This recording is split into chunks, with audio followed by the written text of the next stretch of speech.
Hey everyone, it's Mike with Brilliant Results Cleaning again, and today we want to go over our list of supplies that we use for post-construction cleaning. This list is specifically for residential, however, it'll probably get you by in some small office situations. Before I actually get into the list, though, I want to state that there's definitely a few things missing here that you may or may not need. So first of all, we don't use ladders. The relationships that we have with our builders is that they're responsible for doing anything in excess of 10 feet. So we have an extension duster, we can get up and dust stuff really high. However, you have to wipe a lot of these things. So things like ceiling fans, chandeliers, maybe there's a stationary piece of glass above a two-story foyer, things like that we can't really get to, so the builder will actually get up and get those things while they're working on the home. Another aspect of how we have our cleaning set up is that the builder also is doing a rough cleanup before we come in. So they will sweep out all the unfinished areas, the garage, unfinished basement. They'll go around and they'll pick up all the paper and tape off the floor, do a rough sweep, and so when we come in to clean, it's like that every time.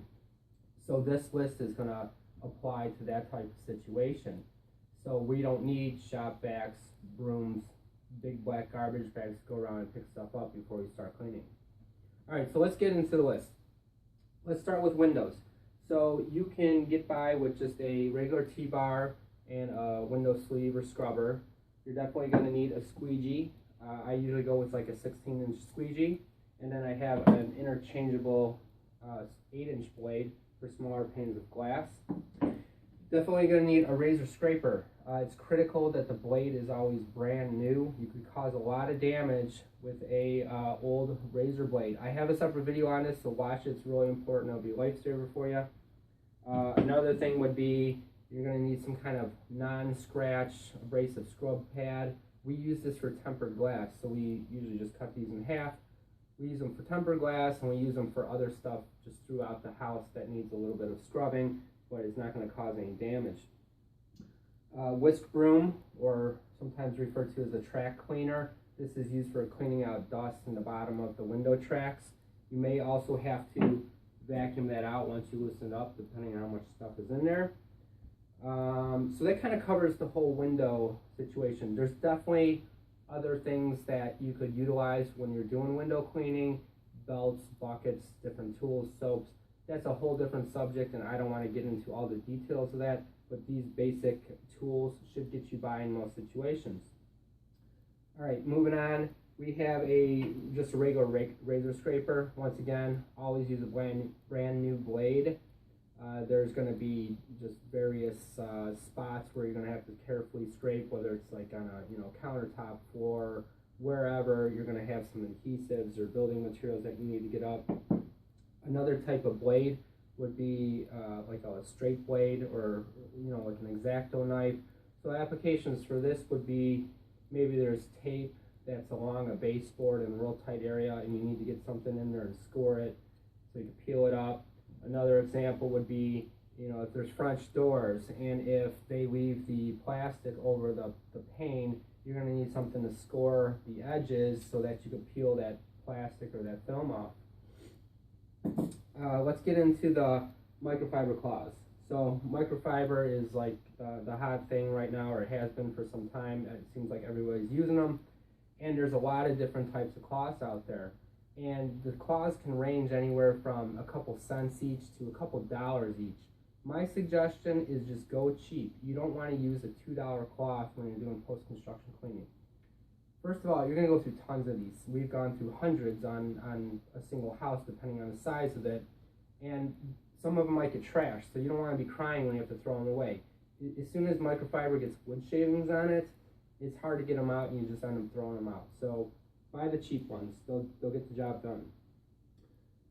Moving on to the cleaning supply, the liquids and stuff here. I want to say you really don't need a lot of chemicals when it comes to post-construction cleaning, because you don't have your soap scums and build up and stuff like that. So you can really get by with green cleaning. You can use microfiber, you can use water, and that's going to get you by throughout the whole house. But you're definitely going to run into some situations where you're going to need like an adhesive remover, whether it's a sticker on tempered glass or it's just silicone, caulk, paint in various areas throughout the house.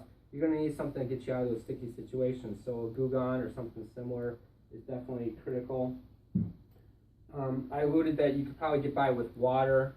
This is a pH neutral multi-purpose spray, so it's good on glass or really any surface. So you're going to need, you know, this or water in a spray bottle, or some kind of multi-purpose cleaner that's not too aggressive, that's neutral. Let's move on to the bucket here. So the toilets that are installed in a new house, they may or may not have been used. So you're going to have to at least be prepared in case you need something. So you're going to have a toilet bowl cleaner. If the house has been sitting for multiple months and maybe they have hard water, there could be rust stains in the brand new toilet. So you're going to need a pretty strong toilet bowl cleaner just in case. And then we always have a brand new scrub brush with us to clean the toilet in case we need it. If you carry it by your hands, you might want some rubber gloves. We always have these bags with us. These are just little can liners, and we are using these for not only our dirty microfiber cloths, but you are going to have to go around and pick up some stuff. Like I said before, the builder that we're working with, they typically do a rough cleanup, but you might be vacuuming out the inside of a cabinet, and there's going to be larger debris and stuff that's not going to fit down your vacuum hose that you're going to pick up. So you're definitely going to need some garbage bags. We have a cup with us, and we use this to, you know, fill up with water, rinse out tubs and stuff like that, or showers if they don't have a detachable sprayer head. Blue non-scratch scrubbies, just to scrub out sinks, tubs, stuff like that, or just spot scrub throughout the house. And then magic erasers are key. You'll clean maybe a brand new like white fiberglass tub. It'll look all great, but there might be some like black scuff marks. This will take the scuff marks right out. So that's what we have in the cup here. And then you're also going to need like a tile brush. Not that the tile or grout is going to be dirty, but there's just going to be spots where you need an abrasive brush. One example would be they install the drain plate at the bottom of the tub, and there's some kind of adhesive out there. It might be kind of like oozing out of there. You're going to need this to kind of scrape that out. So these come in handy. Our floor cleaner. So this is probably a little bit different than most people clean floors.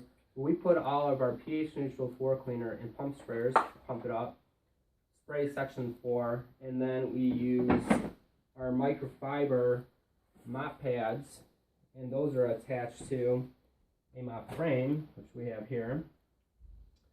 So, like I said, we are going to spray section 4, we're going to mop it, we're going to peel the dirty pad off, we're going to put a new one on, and we keep on going.